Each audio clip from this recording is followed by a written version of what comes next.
in ba Allah ya kaddara abu zai faru a wannan lokaci ba ba wai mun kashe kuɗi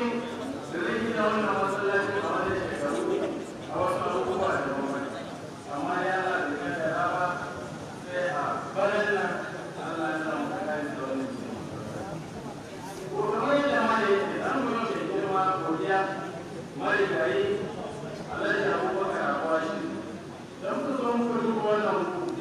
muka ga muna bukatar kayan ni na ma da kimi kafin zai kalli ba don komai ba saboda zumunci da amintaka da ke tsakanina da shi da ke tsakanina da bayi da ke tsaye gaba ɗaya bayi da lafiya ba zai iya magana ba wannan lokaci amma ne yanke wannan hukunci kuma da muke da aka yi su Allah saka masa da alheri akwai su injiniya Ahmed Nasir su suka zana wannan masallaci suka kawo su malam zane sun guda 7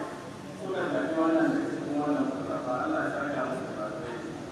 akwai isiya kuma zuwa shi ya fara ba da gudunmuwa na farko da aka ba mu shi ya ba mu kula da zage ka shi ne wanda ya ba da gudunmuwa na farko sai mai gari wanda ya kasance da harka janar na kamfen biya mai gari AIT Abdulmuni Abubakar